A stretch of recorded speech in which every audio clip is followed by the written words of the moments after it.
السلام عليكم ورحمة الله وبركاته. الحمد لله الذي أرسل رسوله بالهدى ودين الحق ليظهره على الدين كله وكفى بالله شهيدا. أشهد أن لا إله إلا الله وحده لا شريك له إقرارا به وتوحيدا، وأشهد أن محمدا عبده ورسوله صلى الله وسلم وبارك عليه وعلى آله وأصحابه ومن اتبع هداه واقتفى أثره إلى يوم الدين. أما بعد، فإخواني وأخواتي حفظكم الله جميعا، jamaah yang dirahmati Allah Subhanahu wa taala. Kembali kita lanjutkan pembahasan kitab Al-Bidayah wan Nihayah, sebuah kitab yang merangkum tentang perjalanan alam semesta ini dari sebelum sesuatu diciptakan, tatkala di alam semesta ini hanya ada Al-Khaliq, lalu kemudian Allah menciptakan makhluk yang pertama yang sudah kita bahas pada tempatnya, sampai kejadian yang akan berakhir manusia berada di surga ataukah di neraka. Dan pada hari ini insyaallah ta'ala kita akan lanjutkan dengan pembahasan dari keturunan Adam alaihissalam, yang mana pada beberapa pertemuan sebelumnya kita sudah membahas tentang Nabi Adam dan juga di antara keturunan Nabi Adam, Qabil dan Habil. Dan kita sedikit menyinggung tentang salah seorang wasiat Nabi Adam dari kalangan anaknya, yang darinya lah seluruh umat manusia nasabnya bersambung kepada Nabi Adam, yaitu Syith alaihissalam. Nabi Syith, para ahli sejarah menyebutkan bahwasanya tidak ada yang tersisa dari keturunan Nabi Adam yang menjadi cikal bakal perjalanan nasab manusia kecuali Syith bin Adam alaihissalam. Dan Syith ini memiliki anak yang bernama Anush. Kemudian Anush memiliki anak yang bernama Qainan. Qainan memiliki anak yang keturunannya bertahan, yaitu Mihlail. Dan Mihlail memiliki anak yang keturunannya juga bertahan, yaitu Yard.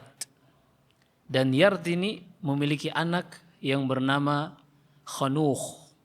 Sebagian ahli tafsir menyebutkan Khanukh atau Ukhnukh ini adalah Idris alaihissalam. Namun ada pendapat yang lebih kuat yang juga disinggung oleh Ibnu Katsir, yang disebutkan oleh Imam Al-Bukhari secara muallaq dari Ibni Mas'ud radhiyallahu taala an. Kita akan bahas insyaallah taala pada tempatnya. Dan Khanukh ini memiliki anak yang bernama Mutashawlikh, dan Mutashawlikh memiliki anak yang bernama Lamak, dan Lamak ini adalah ayah dari Nuh alaihissalam. Ini perjalanan anak-anak keturunan Adam alaihissalam sampai kepada Nabi Nuh. Ketika itu manusia mulai banyak. Dan sebagaimana yang disebutkan Ibnu Abbas radhiyallahu taala anhuma ketika menafsirkan firman Allah di dalam surat Yunus, "Wa ma kana an-nasu illa ummatan wahidatan fakhtalafu." Dahulu umat manusia, kata Allah, mereka berada di atas satu agama, yaitu agama fitrah. Agama fitrah adalah agama Islam yang semua nabi dan rasul menyuruh umatnya kepada agama Islam. Dan kita akan bahas di antara dakwah Nabi Nuh, dan beliau adalah rasul pertama. Beliau mengatakan sebagaimana yang Allah hikayatkan di dalam surat Yunus, wa umirtu an akuna minal muslimin. Ini ucapan Nuh yang Allah kisahkan. Kata Nuh, dan aku diperintahkan untuk menjadi bagian dari kaum muslimin. Menunjukkan bahwasanya beliau alaihissalam juga berdakwah kepada Islam. Dengan mempelajari sejarah perjalanan manusia ini, banyak sekali hal yang bisa kita pelajari. Kita lebih mengenal kesyirikan. Karena pada zamannya Nabi Nuh adalah zaman pertama kali terjadinya kesyirikan di muka bumi ini di kalangan manusia. Dan kita akan tahu juga banyak hal yang berkaitan dengan ucapan para ulama bahwasanya Al-Quran isinya semuanya adalah tauhid. Ini kita akan bahas biidznillah ta'ala. Nabi Nuh alaihissalam, beliau diutus kepada umat manusia yang kata Ibnu Abbas, mereka sebelumnya selama 10 qurun, kana baina Adam wa Nuh 10 qurun. Antara Nabi Adam dan zamannya Nabi Nuh ada 10 generasi. Ada 10 generasi dan ini lebih tepat 10 generasi karena sebagian mengatakan 10 abad, berarti 1000 tahun. Sementara usia Nabi Adam yang kita sebutkan pada sebelumnya adalah 1000 tahun. Padahal masih banyak kakek-kakek dari Nabi Nuh hingga sampai kepada Nabi Adam alaihissalam. Nuh bin Lamak bin Mutasyaulikh bin Khanuh bin Yart bin Mihlail bin Qainan bin Anush bin Syith bin Adam. Masih ada 10. Iya.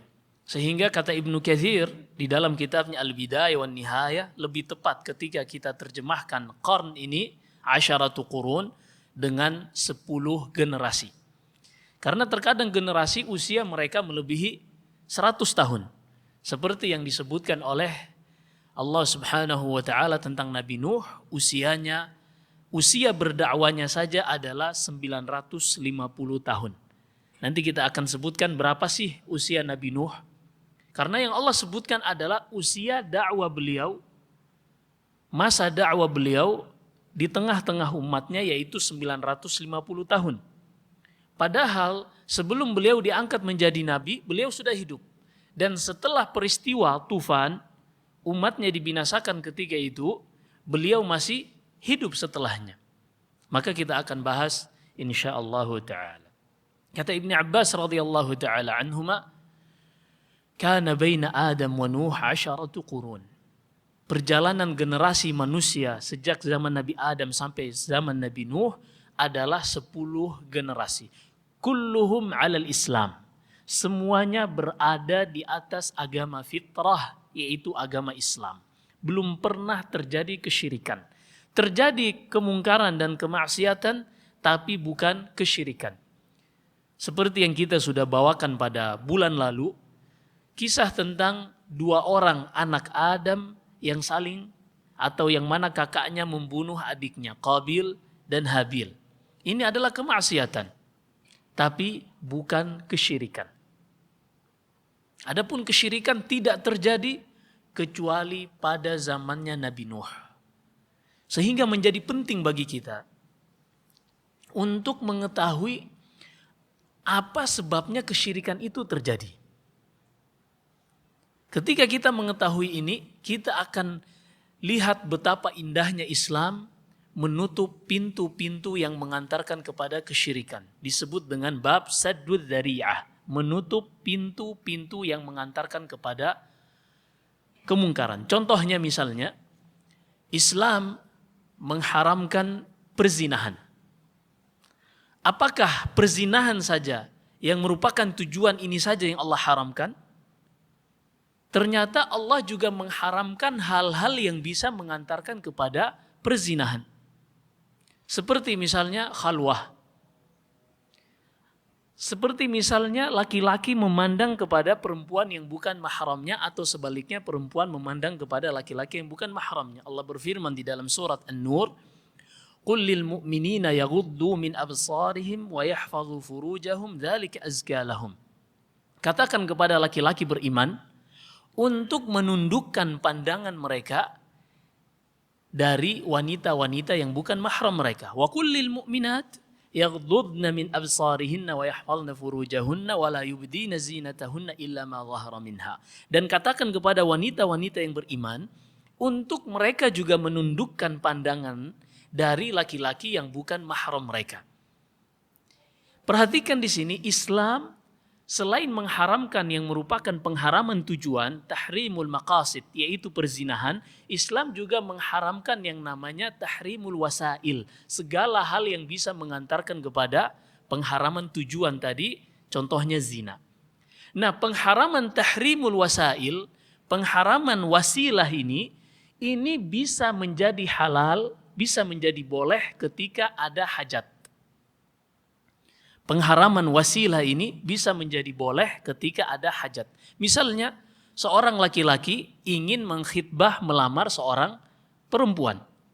Maka Nabi SAW memerintahkan falyanzur ila ma yad'uhu ila nikahiha. Hendaknya seorang laki-laki yang ingin menikahi perempuan, hendaknya dia melihat terlebih dahulu wanita yang akan dia nikahi tersebut. Perhatikan di sini, yang tadinya haram kok bisa jadi halal. Apakah ini tanaqud? Kontradiksi di dalam syariat Nabi SAW? Bukan. Tapi ini yang harus kita pahami, ada namanya tahrimul maqasid, pengharaman yang merupakan tujuan, ada namanya tahrimul wasail, pengharaman yang sifatnya wasilah. Pengharaman yang sifatnya wasilah ini, perantara ini, bisa halal dikarenakan ada hajat. Adapun pengharaman yang sifatnya tujuan maqasid tidak bisa halal kecuali dikarenakan darurat. Ini harus dibedakan. Jangan dikit-dikit darurat, dikit-dikit darurat. Bedakan. Pengharaman yang sifatnya tujuan ini bisa halal jika darurat, terpaksa. Adapun pengharaman wasilah diperbolehkan apabila ada hajat. Ini dipahami dua hal ini. Perhatikan yang terjadi pada kaumnya Nabi Nuh, yang mana sebelumnya mereka ini adalah kaum muslimin, berada di atas Islam, tidak ada satupun kesyirikan.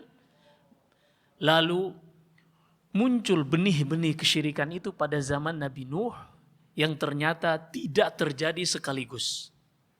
Terjadi secara bertahap.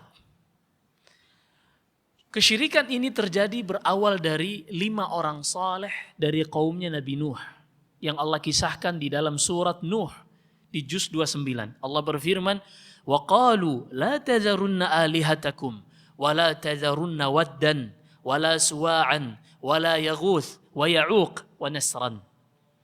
Ada 5 orang, mereka pertama bernama Wad, Ya'uq, Wad, Suwa', Ya'uq, wala tadharunna waddan wala suwa'an wala yaghuth, ya'uq dan nasr. 5 orang, Wad, Suwa', Yaghuth, Ya'uq dan Nasr. Ini 5 orang nama dari kaumnya Nabi Nuh yang mana mereka ini adalah orang-orang saleh. Yang ketika orang lain melihat mereka, kesolehan itu tertular, subhanallah. Orang-orang yang melihat mereka menjadi semangat, termotivasi untuk juga ikut bisa seperti mereka beribadah kepada Allah Subhanahu wa taala.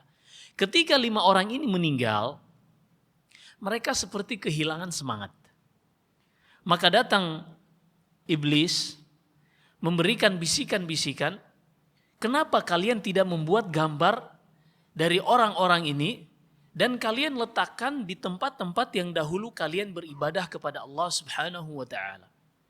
Sehingga ketika kalian memasuki tempat tersebut, melihat foto-foto mereka, gambar-gambar mereka, kalian pun kembali teringat masa-masa bersama mereka, sehingga semangat dan motivasi untuk beribadah juga tumbuh."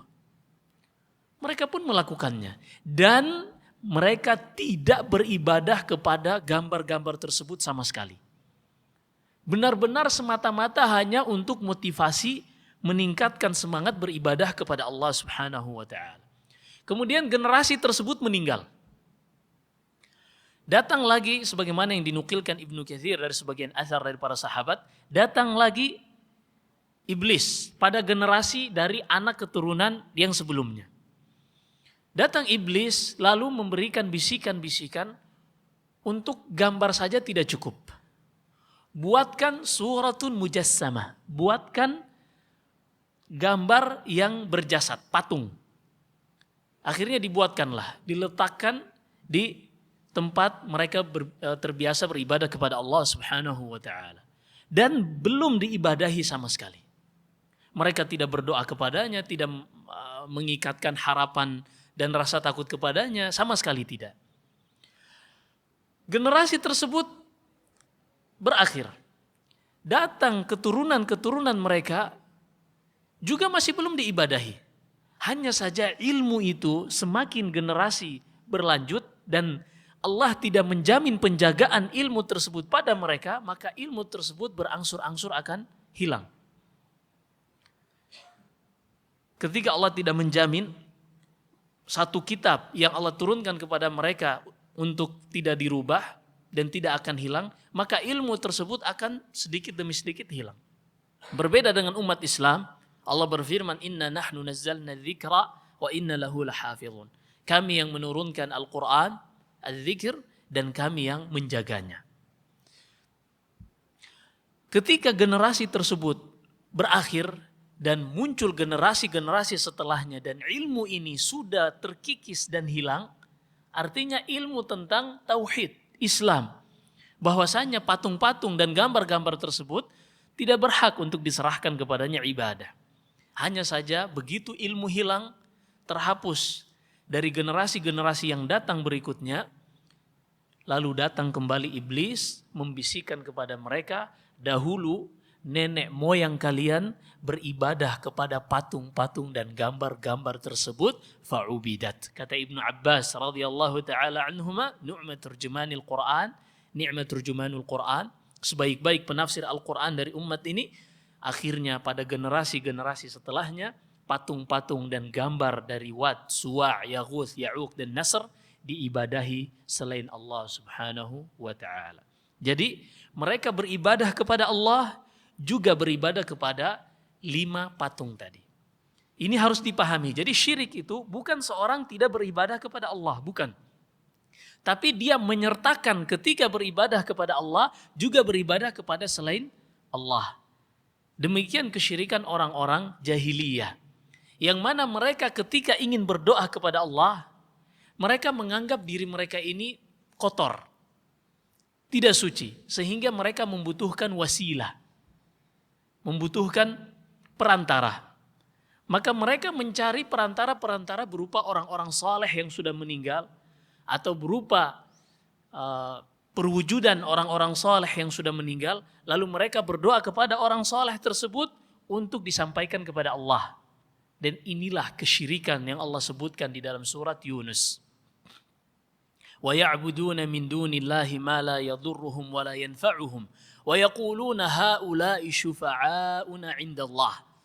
Qul atunabbi'una Allah bima la ya'lamu fis samawati wa la fil ard subhanahu wa ta'ala amma yusyrikun. Mereka beribadah, serahkan doa-doa mereka, pengharapan dan rasa takut mereka kepada patung-patung yang merupakan perwujudan orang saleh, ataukah di kubur-kuburan orang-orang saleh, yang mereka mengatakan bahwasannya mereka ini, patung-patung dan objek-objek yang kami ibadahi ini hanyalah wasilah, perantara agar mereka bisa menyampaikan hajat kami kepada Allah Subhanahu wa taala. Apa kata Allah? Qul atunabbi'una Allah bima la ya'lamu fis samawati wala fil ard. Katakan, apakah kalian ingin menggurui Allah dengan sesuatu yang tidak mengetahui apa yang ada di langit, apa yang ada di bumi? Maha suci Allah dari apa yang mereka persekutukan. Allah menyebut tindakan tersebut adalah kesyirikan.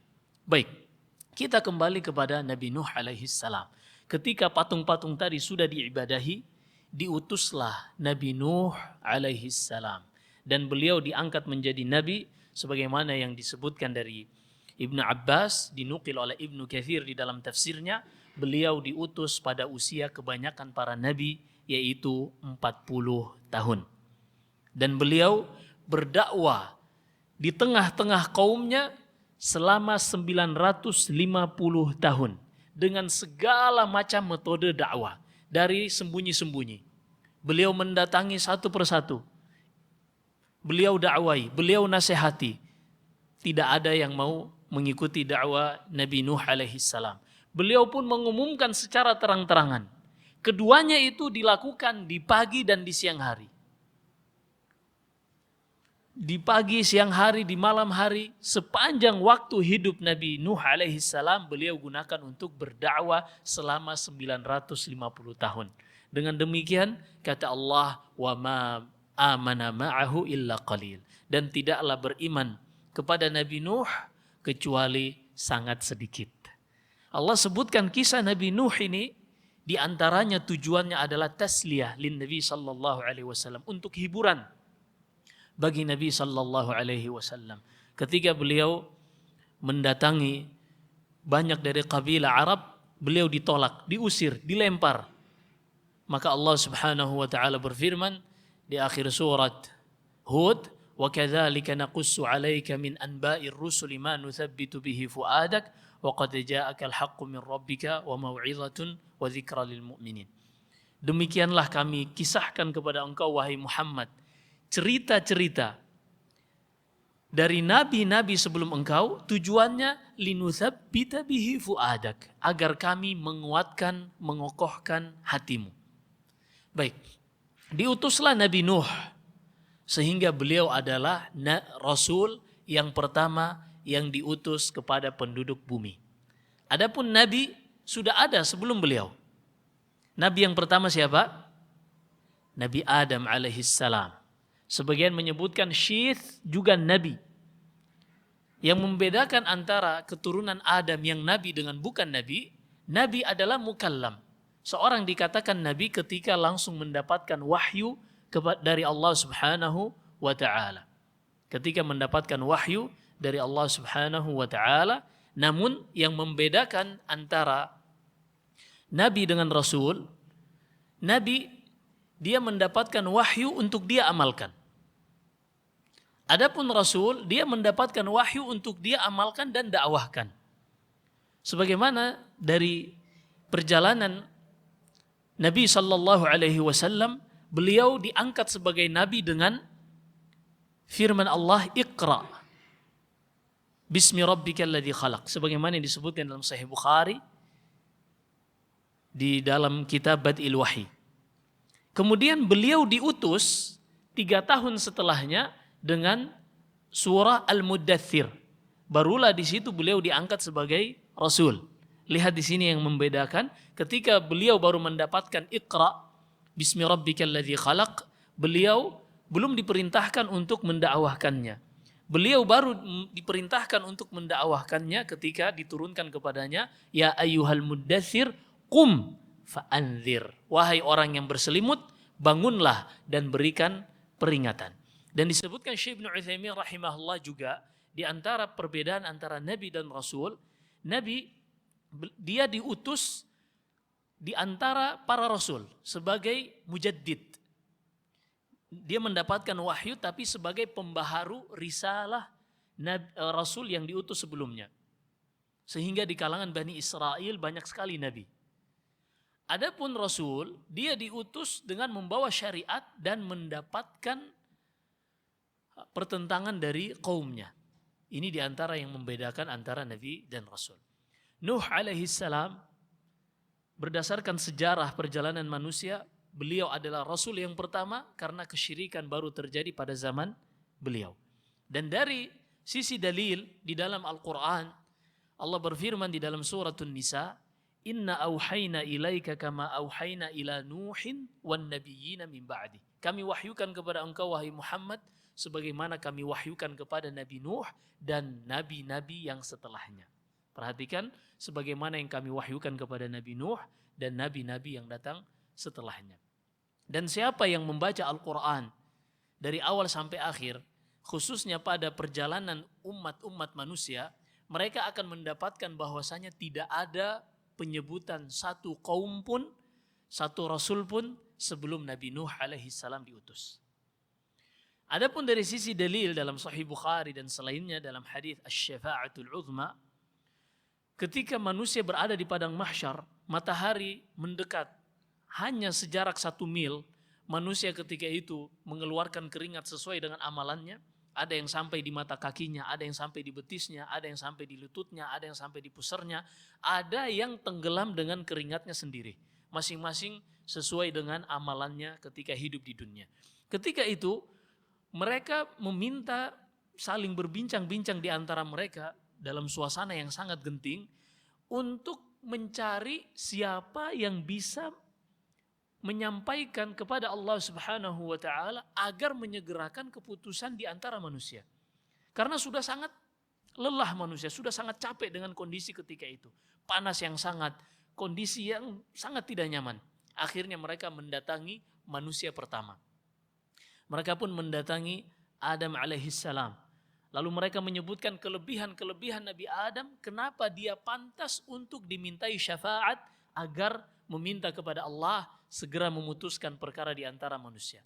Mereka mendatangi Nabi Adam lalu mengatakan, ya Adam, anta awwalu bashar khalaqaka Allahu biyadai wa askanaka jannatahu wa asjada laka malaikatahu. Wahai Adam, engkau adalah manusia pertama Allah ciptakan dengan kedua tangannya, dan Allah perintahkan kepada malaikat-malaikatnya untuk bersujud penghormatan kepadamu, dan Allah Subhanahu wa taala menempatkan engkau di dalam surganya. Mintalah kepada Allah agar Allah segera menuntaskan perkara ini. Lalu kata Adam alaihissalam, inna rabbi qad ghadiba al-yawma ghadaban lam yaghdab mithlahu qablah wa la yaghdabu mithlahu ba'dah. Pada hari ini Allah Subhanahu wa taala sedang murka. Tidak pernah ia murka seperti ini sebelumnya dan tidak akan lagi ia murka seperti ini setelahnya. Dan wa innahu qad nahani an syajaratin, dan Allah dahulu melarangku untuk mendekati yang namanya pohon khuldi, namun aku melanggarnya. Pergilah kalian, nafsi nafsi, aku hanya bisa menjaga diriku sendiri. Pergilah kepada Nuh alaihissalam. Akhirnya mereka pun mendatangi Nuh. Seluruh manusia mendatangi Nuh lalu mengatakan, ya Nuh, anta awwalu rasulin ba'athahu Allahu ila ahli al-ard. Wahai Nuh, engkau adalah rasul pertama yang Allah utus kepada penduduk bumi. Kita cukupkan sampai di sini hadisnya. Ada sambungannya sangat panjang karena poin yang kita inginkan bahwasanya Nuh adalah rasul yang pertama. Akhirnya Nabi Nuh alaihissalam berdakwah selama 950 tahun. Tidak ada yang beriman kecuali sangat sedikit. Bahkan Nabi Nuh usia dakwanya 950 tahun tidak mengharuskan semua umur umatnya juga melebihi usia beliau atau sama dengan usia beliau. Ada yang cuma 100 tahun, 200 tahun, 300 tahun meninggal, ada. Tapi begitu kurang ajarnya kaumnya Nabi Nuh ini, setiap kali seorang meninggal, dia sudah mewasiatkan kepada anak keturunannya untuk tidak beriman kepada Nabi Nuh. Allah kisahkan ini, Allah sebutkan di surat Nuh paling terakhir. Allah Subhanahu wa taala berfirman, "Wa qala Nuhur rabbi la tadhar 'alal ardi minal kafirin dayyara. Innaka in tadharhum yudhillu 'ibadaka wa la yalidu illa fajiran kaffara." Nabi Nuh mengatakan, ya Allah, jangan engkau sisakan satupun orang kafir di muka bumi ini. Kenapa? Karena mereka ini kalau engkau sisakan akan menyesatkan hamba-hambamu dan tidaklah mereka melahirkan keturunan, melainkan keturunan-keturunan yang juga kafir sebagaimana nenek moyang mereka.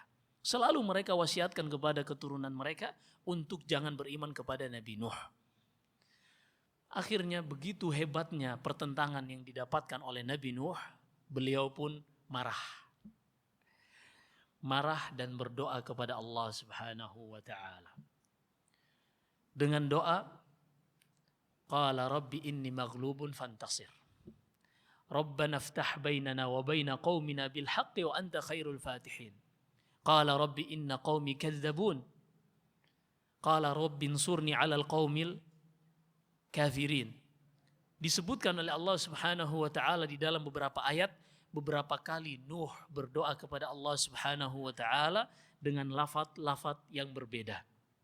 Yang intinya Nabi Nuh, kata Allah, fala tai'as bima kanu ya'malun. Sudahlah Nuh, engkau tidak usah terlalu menghancurkan dirimu sendiri. Mereka sudah tidak akan beriman. Wa uhiya ila Nuhin annahu la yu'mina min qaumika illa man qad aman fala tabta'is bima kanu ya'malun. Dan diwahyukan kepada Nabi Nuh, wahai Nuh, tidak akan ada lagi yang beriman dari kaummu kecuali yang sudah beriman saat ini. Maka kalau sudah seperti itu, wahai Nuh, isna'il fulk. Buatlah kapal, buatlah perahu. Akhirnya Nabi Nuh membuat perahu, tapi anehnya beliau membuat perahu di tempat yang tinggi, di gunung. Biasanya orang membuat perahu di dataran rendah, yang dekat dengan perairan. Tapi beliau membuatnya di atas gunung. Sebagian menyebutkan bahwasanya ini adalah pertama kali manusia membuat perahu. Perahu Nabi Nuh adalah perahu pertama yang dibuat oleh manusia. Dalilnya di dalam surat Yasin. Allah berfirman, wa ayatul lahum anna hamalna dzurriyyatahum fil fulkil mashhud.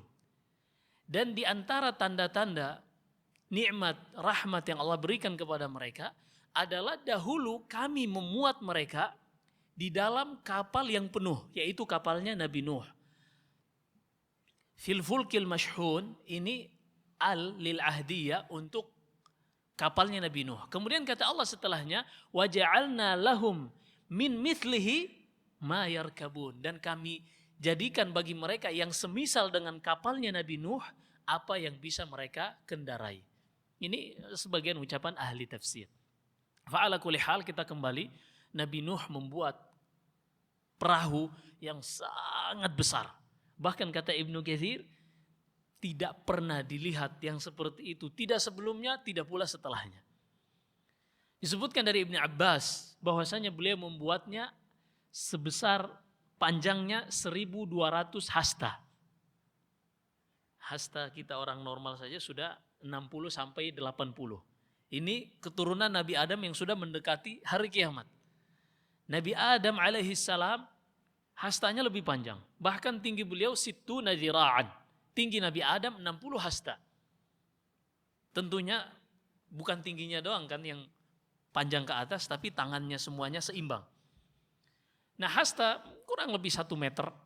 Kalau seandainya dikalikan dengan 1.200, berarti sudah 1,2 kilo. Allahu Akbar. Sebagian ahli tafsir menyebutkan 80 panjangnya, 80 hasta, lebarnya 50 hasta. Ala kulli hal, intinya Nabi Nuh alaihi salam membuat perahu yang sangat besar. Kenapa beliau bikin perahu yang sangat besar padahal yang beriman cuma hitungan jari? Anaknya 3 beriman. Bersama 3 istri anaknya yang beriman dan 1 dari istri anaknya yang tidak beriman, Kan'an atau Yam, yang tenggelam. Kemudian dari orang-orang yang selain keturunannya cuma sedikit yang beriman. Tapi kenapa beliau membuat perahu yang sangat besar ini?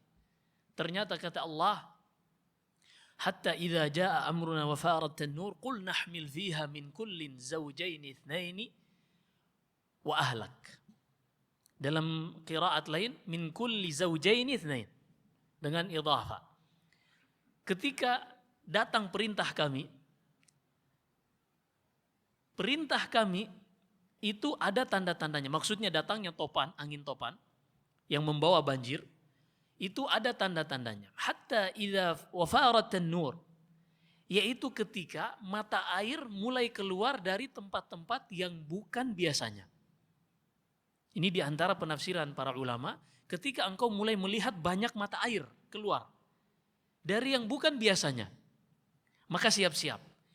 Muat semua, setiap makhluk, dari kalangan burung, dari kalangan hewan melata, hewan berkaki 2 atau berkaki 4, muat semuanya masing-masing 2 pasang.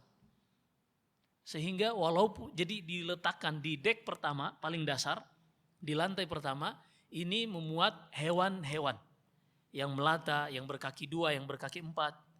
Kemudian di tengahnya manusia, Nabi Nuh dan orang-orang yang beriman bersamanya. Kemudian paling atas burung.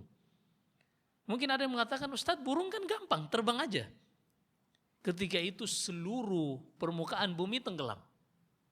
Bahkan begitu tingginya banjir tersebut, ketika kapalnya Nabi Nuh ini berjalan, ombaknya setinggi gunung. Ternyata Nabi Nuh ini kapalnya karam, kandas di atas bukit Judi, di atas gunung juga. Ini karam di atas gunung ini, itu setelah banjirnya surut. Maka sangat tinggi banjir ketika itu, dan kita akan sebutkan bukit Judi itu di mana. Akhirnya Nabi Nuh memuat semuanya. Burung-burung semua naik di atas, dan ini tidak hanya 1-2 hari saja. Nabi Nuh alaihissalam berada di atas kapal ini berhari-hari bahkan berbulan-bulan. Sampai ada sebagian yang menyebutkan bahwasanya ketika Nabi Nuh terus berjalan, ia mengirim burung merpati untuk melihat apakah bumi sudah normal atau belum, sehingga ia dengan orang-orang yang beriman bersamanya kembali mendarat. Fa'ala kulli hal, akhirnya datang perintah Allah, hujan turun terus-menerus tidak pernah berhenti, dan dari permukaan bumi terus mengeluarkan mata air yang tidak pernah dilihat sebelumnya. Hingga air terus naik, Nabi Nuh sudah di atas kapal, dan semua hewan-hewan sudah dinaikkan di atas kapal. Ternyata anak Nabi Nuh yang bernama Yam atau Kan'an tidak ikut naik. Lalu Nabi Nuh memanggilnya. Wa nada Nuhun ibnahu. Dan Nabi Nuh memanggil anaknya. Ya bunayyarkam ma'ana. Wahai anakku, ayo ikut naik bersama kami. Kata anaknya, perhatikan di sini bagaimana logika dibenturkan dengan wahyu. Anaknya menggunakan logika, sementara Nabi Nuh mengikuti wahyu. Kata Nabi Nuh, ayo anakku naik ke atas kapal, karena ini wahyu dari Allah. Wa auhayna ila Nuhin, kami wahyukan kepada Nuh. Kemudian kata anaknya, banjir itu idealnya di dataran rendah. Adapun gunung adalah tempat tinggi yang akan menyelamatkan dari banjir. Kata ia, qala sa'awi ila jabal ya'simuni minal ma. Wahai ayahku, aku tidak mau ikut. Aku akan naik ke atas gunung yang bisa menyelamatkanku dari banjir. Perhatikan bagaimana ketika logika ingin dibenturkan dengan wahyu, apa yang terjadi? Wahala bainahumal mauj. Ternyata ombaknya saja sudah setinggi gunung, dan itulah yang menggulung Kan'an tadi. Wahala bainahumal mauju fakana minal mughraqin, hingga ia pun menjadi bagian dari orang-orang yang tenggelam. Nabi Nuh, istri dan anaknya tidak beriman. Padahal beliau seorang nabi yang mendapatkan metode dakwah langsung dari Allah. Hanya saja Allah ingin memperlihatkan bahwasanya hidayah itu, taufik itu bukan dengan nasab. Ketakwaan itu bukan dengan garis keturunan, akan tetapi dengan ketakwaan, kedekatan kepada Allah Subhanahu wa taala. Di dunia bahkan di akhirat kelak Allah berfirman,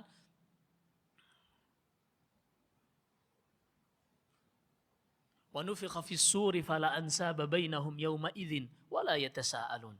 Dan ketika ditiupkan sangkakala di hari kiamat kelak, tidak akan ada manfaat antara nasab yang satu dengan nasab yang lain.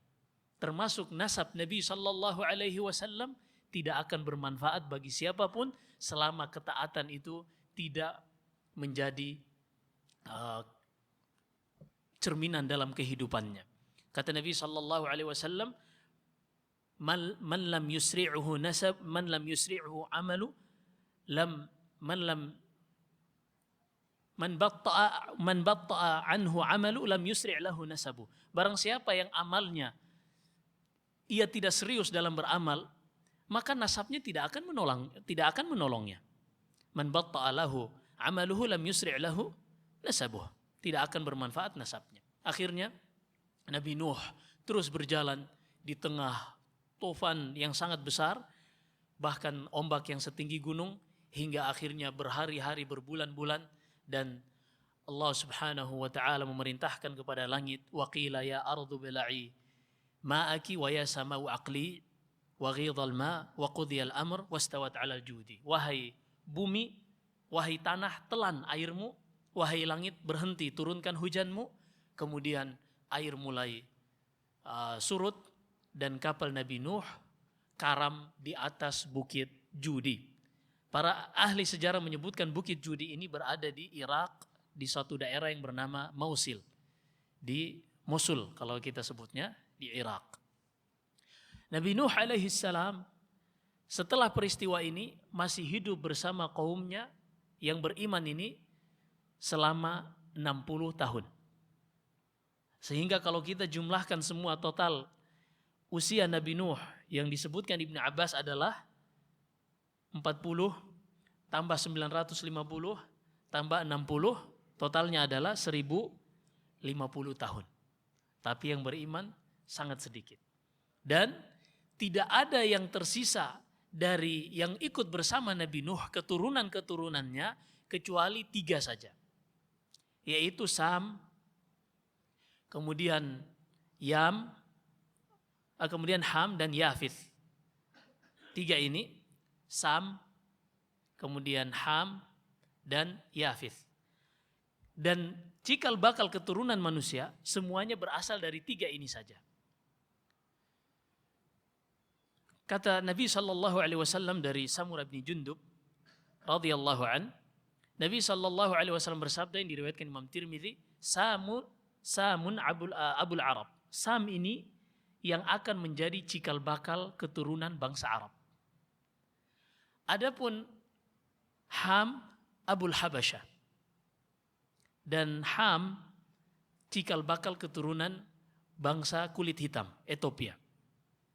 Kemudian Yafith Abu Rum. Adapun Yafith cikal bakal keturunan bangsa kulit putih, Eropa. Dari sini semuanya berasal, wal hadithu fihi dha'af. Hadisnya ada kelemahan, akan tetapi ini pembahasan tentang sejarah, dan pembahasan tentang sejarah itu lebih yutasamah fihi ma la yutasamah fi ghairih. Ada toleransi di dalam pembahasannya. Bahkan kalau kita lihat Ibnu Ishaq juga Ibnu Katsir di dalam kitabnya Al-Bidayah wan Nihayah, dalam beberapa poin mereka mengambil dari Taurat dan Injil. Iya, karena memang ada kesamaan. Karena Taurat dan Injil datangnya dari Allah, hanya saja ada perubahan campur tangan manusia di dalamnya. Maka hal-hal yang sesuai sejalan dengan Al-Quran, para ulama mengambilnya. Adapun yang bertentangan dengan Al-Quran, para ulama menolaknya. Baik, kita lanjutkan insyaAllah ta'ala setelah Isya. Masih ada sedikit pembahasan tentang Nabi Nuh. Wallahu a'lam wa sallallahu wasallam ala nabiyina Muhammad. Bismillahirrahmanirrahim. Alhamdulillahi rabbil alamin. وأصلي وأسلم على نبينا محمد وعلى آله وأصحابه ومن تبعهم بإحسان إلى يوم الدين أما بعد. Tadi kita sudah bahas tentang sejarah ringkas perjalanan hidup Nabi Nuh alaihi salam, dan kita akan mencoba memetik beberapa hikmah dan pelajaran dari perjalanan Nabi Nuh alaihi salam. Yang pertama telah kita sebutkan bahwasanya Nabi Nuh adalah Rasul pertama. Dan ini diantara yang menguatkan para ulama mengatakan bahwasanya Idris hidup setelah Nuh dan bukan sebelum Nuh. Kenapa? Karena Idris juga adalah seorang Rasul. Allah berfirman di dalam surat Maryam, "Wadhkur fil kitab Idris, innahu kana siddiqan rasula, innahu kana siddiqan nabiyya wa rafa'nahu makanan 'aliyya." Dan ingatlah di dalam Alkitab Idris, dia adalah seorang nabi yang jujur, Dan juga kata Allah, wa rafa'nahu makanan 'aliyya, dan kami angkat dia di tempat yang tinggi. Para ulama menyebutkan tentang tafsir Allah mengangkat Idris di tempat yang tinggi. Pertama, dalam Sahih Bukhari dan Sahih Muslim, ketika peristiwa Isra dan Mi'raj, Nabi Shallallahu Alaihi Wasallam bersama Jibril ketika menuju Sidratul Muntaha melewati 7 lapis langit. Di langit pertama, Nabi kita Shallallahu Alaihi Wasallam bertemu dengan Nabi Adam. Di langit kedua bertemu dengan Nabi Isa dan Yahya ibni Zakaria alaihimussalam. Di langit ketiga bertemu dengan Nabi Yusuf ibni Yaqub alaihimussalam. Di langit yang keempat bertemu dengan Nabi Idris alaihissalam. Di langit kelima ada Harun, di langit keenam ada Musa, dan di langit ketujuh ada Ibrahim alaihimussalatu wassalam. Disebutkan dari Ibnu Abbas, beliau menukil dari Ka'ab al-Ahbar. Ka'ab al-Ahbar ini seorang yang mengetahui tentang Alkitab, kitab-kitab dari ahli kitab. Ibnu Abbas pernah bertanya tentang makna wa rafa'nahu makanan 'aliyya, dan kami angkat Idris, kami tinggikan Idris di tempat yang tinggi. Apa maknanya wahai Ka'ab? Lalu Ka'ab menceritakan, dinukil oleh Ibnu Katsir di dalam tafsirnya dan di dalam Bidayah wan Nihayah, kata Ka'ab al-Ahbar, Allah Subhanahu wa taala mewahyukan kepada Idris, anni arfa'u laka kulla yaumin mithla amali jami'i bani Adam.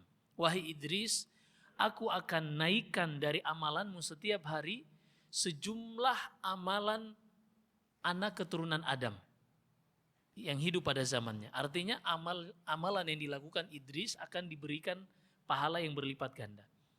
Lalu Idris meminta untuk ditambahkan amalan tersebut. Dan datanglah salah satu khaliluhu, dia memiliki teman dekat dari kalangan malaikat. Lalu dia meminta untuk dibawa ke tempat yang dia di situ bisa lebih meningkatkan ibadahnya. Diantar ke langit yang keempat. Ternyata Malakul Maut di sisi lain terheran-heran karena Allah Subhanahu wa taala memerintahkan Malakul Maut untuk mencabut nyawa Idris di langit yang keempat. Lalu Malakul Maut bertanya-tanya di dalam dirinya, kok bisa Idris hidup di bumi? Aku diperintahkan untuk mencabut nyawanya di langit yang keempat. Ternyata datang malaikat yang sahabat Idris tadi sampai ke langit keempat. Lalu ia bertemu Malakul Maut. Malakul Maut bertanya, siapa yang bersamamu? Kata sahabatnya tadi, ini adalah Idris. Kata Malakul Maut, yal ajab. Sungguh sangat menakjubkan takdir Allah Subhanahu wa taala. Aku sangat heran, kok bisa aku diperintahkan untuk mencabut nyawa Idris di langit yang keempat, padahal dia adalah manusia yang hidup di bumi.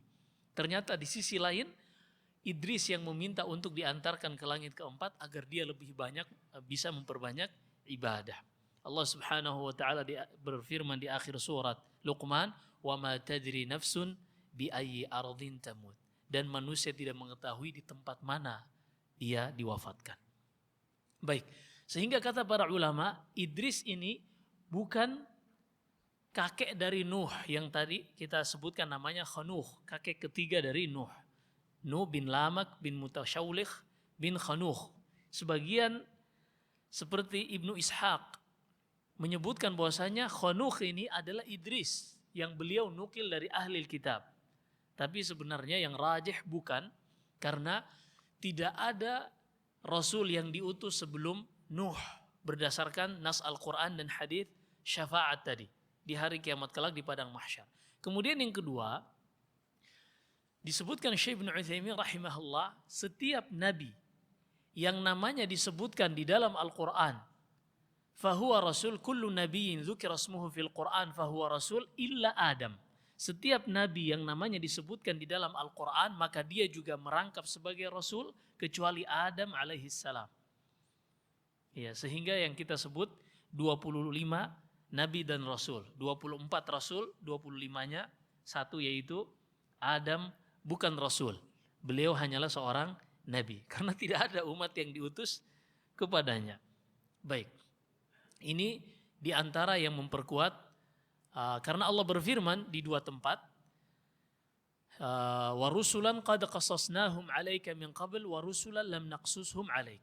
Ketika Allah sebutkan di dalam surat An-Nisa cerita-cerita tentang para nabi ini, yaitu para rasul, kata Allah, itulah kisah-kisah para rasul yang telah kami kisahkan. Allah sebutnya di sini yang dikisahkan itu adalah rasul, bukan nabi. Sehingga setiap nabi yang namanya disebutkan di dalam Al-Quran, maka dia merangkap sebagai rasul kecuali Nabi Adam. Dan Idris namanya disebutkan di dua tempat. Yang di surat Maryam tadi, dan juga setelah penyebutan Nabi Ibrahim, yaitu di ayat yang lain, wa Idris wa dzal kifli kullun minas salihin. Di dalam surat Al-Anbiya atau dalam surat Al-An'am. Nah, diriwayatkan dari Ibnu Mas'ud secara mu'allaq oleh Imam Al-Bukhari bahwasanya Idris ini juga memiliki nama Ilyas. Sehingga nama Idris dan Ilyas di dalam Al-Quran sebenarnya satu orang. Hanya ini secara mu'allaq dan bisighati tamrid. Wa qila bi anna Idris huwa Ilyas. Sebagian menyebutkan Idris itu adalah Ilyas. Fa'ala kulli hal, maka penyebutan Idris sebagai kakek Nabi Nuh ini tidak tepat. Tidak tepat. Dan ini penukilan dari ahli kitab sebagaimana yang disebutkan oleh Ibnu Hajar dalam Fathul Bari, bahwasanya Ibnu Ishaq mengambilnya dari, atau disebutkan Ibnu Katsir bahwasanya Ibnu Ishaq mengambilnya dari ahlul kitab. Dan apa yang datang dari ahlul kitab tidak bisa didustakan dan tidak bisa diterima begitu saja. Kalau sesuai dengan Al-Quran maka kita terima, kalau tidak sesuai maka tidak diterima. Dan kita sudah sebutkan tadi dalil-dalil bahwasanya Rasul yang pertama adalah Nuh, sehingga tidak mungkin Idris diutus sebelum Nabi Nuh alaihi salam. Baik. Hikmah yang berikutnya, bahwasanya kesyirikan itu terjadi, bahkan yang mendekati kesyirikan yang disebut dengan bid'ah, karena bid'ah ini baridatus syirk atau baridul kufur. Bid'ah ini adalah pengantar, wasilah kepada kesyirikan dan kepada kekufuran. Sehingga di dalam agama kita dan di dalam agama-agama para rasul diharamkan yang namanya bid'ah ini. Diharamkan yang namanya bid'ah. Karena inilah hal-hal yang akan mengantarkan kepada kesyirikan. Dan kesyirikan tidak terjadi langsung begitu saja, tapi bertahap sedikit demi sedikit. Dan Nabi Nuh alaihi salam, sebagaimana nabi-nabi selainnya, tidak ada satupun yang Allah wahyukan kepadanya, melainkan telah dia sampaikan. Di hari kiamat kelak disebutkan dalam Sahih Bukhari, Nabi Nuh dibangkitkan bersama umatnya. Dan Allah bertanya kepada Nabi Nuh, hal ballaghta, wahai Nuh, apakah engkau telah sampaikan semua apa yang diwahyukan kepadamu untuk umatmu? Kata Nabi Nuh, na'am. Lalu Allah bertanya kepada umatnya, ini umatnya Nabi Nuh, subhanallah, umat yang paling menjengkelkan. Di hari kiamat pun, ketika Allah bertanya kepada umatnya, hal ballaghakum, apakah Nabi Nuh sudah menyampaikan risalah yang diwahyukan kepadanya untuk kalian? Kata mereka, lah. Nabi Nuh tidak pernah menyampaikan. Akhirnya Allah bertanya kepada Nabi Nuh, man syahidalak? Siapa yang mempersaksikan bahwasanya engkau telah menyampaikan apa yang diwahyukan kepadamu, wahai Nuh, untuk umatmu? Kata Nabi Nuh alaihi salam sebagaimana yang disebutkan Imam Bukhari dalam sahihnya, Muhammadun wa ummatuh. Yang menjadi saksi bagiku adalah Muhammad dan umatnya. Kita semua akan menjadi saksi. Kenapa? Karena kita membaca dalam surat Nuh. Kita membaca di dalam banyak ayat di dalam Al-Quran. Bahwasanya Rasul yang pertama diutus adalah Nuh. Beliau mendakwakan kepada kaumnya 950 tahun. Kita baca itu. dan kita yang akan menjadi saksi bagi Nabi Nuh akan kebenaran apa yang ia sampaikan. Dan Allah berfirman di dalam surat Al-Baqarah, wa kadzalika ja'alnakum ummatan wasata litakunu syuhada'a 'alan nas. Demikianlah wahai kaum muslimin, kami jadikan kalian umat pertengahan agar kalian menjadi saksi bagi umat-umat yang lain sebelum kalian. Umat yang diutus sebelum kita ada 69 umat. Dan kita umat ke-70 pelengkap dari umat-umat sebelum kita. Maka kesyirikan ini tidak terjadi begitu saja. Nabi SAW bersabda di dalam Sahih Muslim dari sahabat Samurah bin Jundub radhiyallahu an. Nabi SAW bersabda, "Ma min nabiyyin ma ba'atha Allah nabiyyan illa haqqun 'alaihi an yadulla ummatahu 'ala khairi ma ya'lamuhu lahum wa yunzirahum syarra ma ya'lamuhu lahum." Tidak ada satu nabi pun yang Allah utus kepada umatnya, melainkan wajib baginya untuk menyampaikan segala kebaikan yang ia ketahui untuk mereka. Dan wajib bagi nabi tersebut untuk memperingatkan segala keburukan yang ia ketahui bagi umatnya. Dan Nabi kita sallallahu alaihi wasallam adalah sebaik-baik nabi dan rasul. Beliau telah menyampaikan seluruh apa yang diwahyukan kepada beliau berupa kebaikan, dan beliau telah memperingatkan seluruh apa yang diwahyukan kepada beliau berupa keburukan.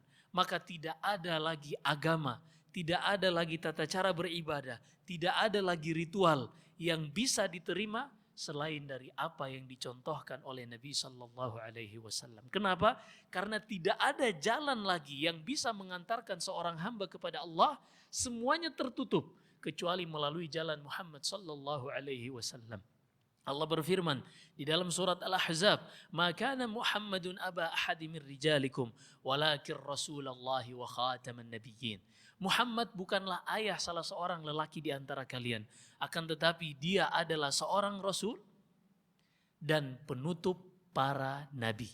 Maka tidak ada lagi wahyu yang datang dari Allah, Jibril tidak ada lagi datang untuk memberikan wahyu kepada seorang pun setelah Muhammad sallallahu alaihi wasallam. Maka tidak ada lagi jalan yang bisa mendekatkan, mengantarkan seorang kembali kepada Allah kecuali melalui jalannya Muhammad sallallahu alaihi wasallam. Bahkan kata Nabi sallallahu alaihi wasallam, "Lau kana Musa hayyan lama wasi'ahu illa ittiba'i." Ketika Umar bin Khattab mencoba-coba untuk melihat kitab Taurat, kitab-kitab ahli kitab sebelum kita, kata Nabi SAW, jangan lakukan. Kalau seandainya Nabi Musa hidup saat ini, lama wasi'ahu illa tiba'i, maka tidak ada pilihan baginya kecuali mengikutiku. Maka tidak ada jalan lagi yang bisa mengantarkan seorang kembali kepada Allah Subhanahu wa taala kecuali melalui syariatnya Nabi sallallahu alaihi wasallam. Wahyu telah tertutup. Tidak ada lagi wahyu setelah sepeninggal Nabi sallallahu alaihi wasallam. Maka dan beliau sendiri Allah ingatkan di dalam surat Al-Maidah. Tadi dalilnya kita sudah sebutkan dalam Sahih Muslim dari Samurah bin Jundub bahwasanya wajib bagi setiap nabi untuk menyampaikan segala apa yang Allah wahyukan kepadanya.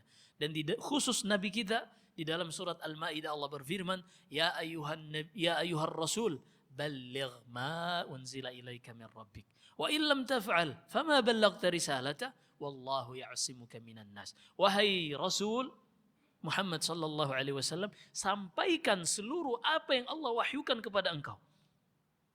Ini dalam suratul Maidah. Sampaikan semua apa yang Allah wahyukan kepada engkau. Wallahu ya'simuka minan nas, dan Allah yang menjaga engkau dari manusia. Tidak ada satupun yang tersisa dari apa yang diwahyukan kepada Nabi sallallahu alaihi wasallam melainkan beliau telah sampaikan, sebagaimana Nuh alaihi salam yang kita nanti bersaksi di hari kiamat untuknya, tidak ada satupun yang Allah wahyukan kepadanya melainkan Nabi Nuh telah sampaikan untuk umatnya. Bahkan Nabi Nuh telah memperingatkan umatnya akan kedatangan Al-Masihud Dajjal. Padahal tidak akan keluar pada zamannya Nabi Nuh Dajjal itu. Dajjal tidak akan keluar pada zamannya Nabi Nuh, karena Dajjal hanya akan keluar pada umat terakhir, yaitu umatnya Nabi sallallahu alaihi wasallam menjelang hari kiamat kelak. Tapi Karena ini adalah amanah dari wahyu Allah, maka wajib bagi Nabi Nuh untuk menyampaikan, memperingatkan umatnya tentang Dajjal. Ma min nabiyyin ba'athahu Allah illa wa yunzira ummatahu al-masih ad-dajjal. Tidak ada satupun Allah utus seorang nabi, melainkan dia telah memperingatkan umatnya dari yang namanya Dajjal ini. Demikianlah para nabi. Maka tidak ada lagi yang tersisa dari agama Islam, melainkan telah diwahyukan kepada Nabi Sallallahu Alaihi Wasallam dan telah disampaikan kepada umatnya. Maka tidak ada lagi yang perlu ditambah-tambah dalam agama kita. Justru penambahan-penambahan inilah yang akan menjadi cikal bakal kejelekan-kejelekan, bahkan bisa mengantarkan kepada kesyirikan, sebagaimana yang dilakukan oleh umatnya Nabi Nuh nasallallahu alaihi wasallam wal afiyah, yaitu al-ghulu fis salihin.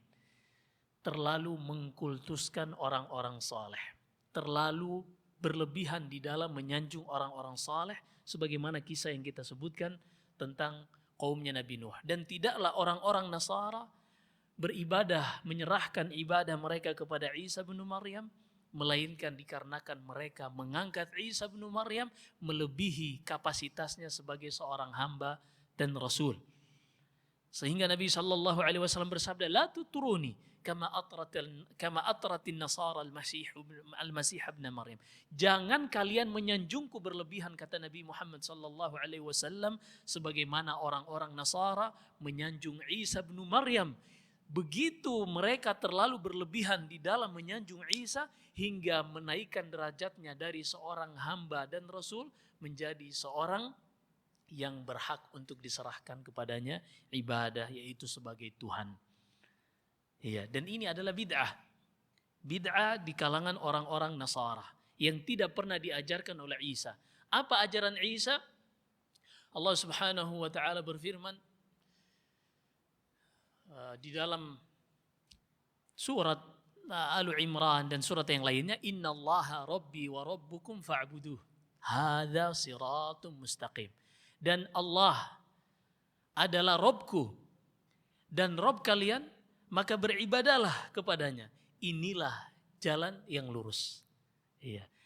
Mereka juga mengakui bahwasanya Isa itu adalah jalan yang mengantarkan kepada Bapa. Iya. Isa itu bukan Bapa. Isa itu bukan Tuhan. Tapi Isa itu adalah jalan menuju Tuhan. Dan ini kata Al-Quran, innallaha rabbi wa rabbukum fa'buduh.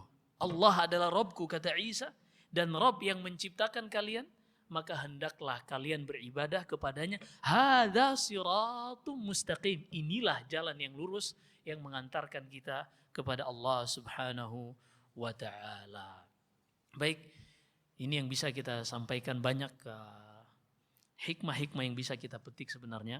Di antaranya juga selain ghulu di kalangan orang-orang saleh yang membuat kita terjatuh ke dalam bid'ah hingga mengantarkan kepada kesyirikan, juga kejahilan.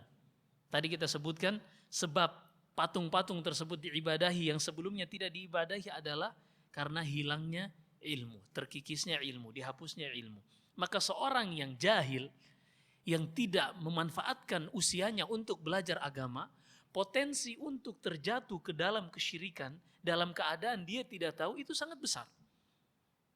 Apa yang membuat kita lebih istimewa dari kaumnya Nabi Nuh sehingga kita mengatakan kita walaupun tidak belajar kita tidak akan terjatuh ke dalam kesyirikan.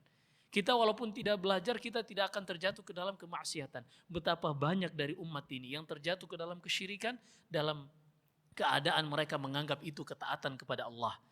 Betapa banyak dari umat ini yang terjatuh ke dalam dosa yang mereka menganggap itu biasa. Betapa banyak dari umat ini yang terjatuh ke dalam riba dalam keadaan mereka menganggap itu perkara biasa. Maka kebodohan adalah penyakit. Kata Nabi sallallahu alaihi wasallam, ala sa'alu idza jahilu fa innama shifa'al 'i as-su'al. Kenapa ketika mereka ini tidak mengetahui mereka bertanya? Kenapa mereka tidak mau bertanya? Karena yang namanya obat dari kebodohan adalah menuntut ilmu, belajar, bertanya. Baik, ini sebagian yang kita bisa sampaikan. Maka sehebat apapun kita, jabatan kita, sesibuk apapun kegiatan kita, maka jangan pernah menyisahkan dari usia kita waktu-waktu untuk duduk di majlisul ilm, belajar. Walhamdulillah kondisi kita semakin membaik. Semoga Allah segera mengangkat wabah ini secara totalitas. Maka mari kita manfaatkan. Sampai kapan kita mau terus tenggelam di dalam kejahilan? Bahkan satu kita tutup dengannya. Kalau mungkin ada pertanyaan silakan. Tapi satu kita tutup. Athar dari sahabat Jabir bin Abdullah radhiyallahu taala anhuma, disebutkan al-Imam al-Bukhari dalam satu bab as-safar fi talabil ilm. Bab al-khuruj li talabil ilm. Bab kewajiban untuk atau disunahkannya, dianjurkannya safar dalam rangka menuntut ilmu. Kemudian beliau membawakan kisah Jabir bin Abdullah, sahabat Rasulullah sallallahu alaihi wasallam yang sengaja berjalan dari kota Madinah menuju ke Syam dalam perjalanan 1 bulan untuk bertemu dengan Abdullah bin Unais dalam rangka ingin mendengarkan satu hadis yang Jabir bin Abdullah mengetahui bahwasanya Abdullah bin Unais ini pernah mendengarkan satu hadis dari Rasulullah yang tidak pernah didengarkan sahabat yang lain. Hanya untuk mengejar satu hadis, beliau berjalan selama 1 bulan, menempuh perjalanan yang penuh dengan kepenatan safar pada waktu itu. Kenapa? Jabir bin Abdullah khawatir, jangan sampai kandungan dalam hadis tersebut perintah yang aku tidak kerjakan karena aku tidak mengetahuinya, atau larangan yang aku terjatuh ke dalamnya dikarenakan aku tidak mengetahuinya. Allahu Akbar. Wallahu alam.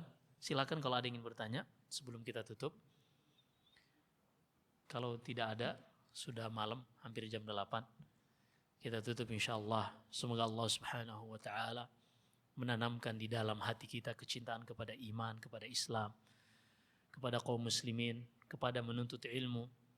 Dan semoga Allah Subhanahu wa taala menambahkan taufik dan ketaatan kepada kita semua. Wallahu a'lam. Wassallallahu wasallam wa baraka ala nabiyyina Muhammad. Subhanakallahumma bihamdik asyhadu an la ilaha illa anta astaghfiruka wa atubu ilaik. Wassalamu alaikum warahmatullahi wabarakatuh.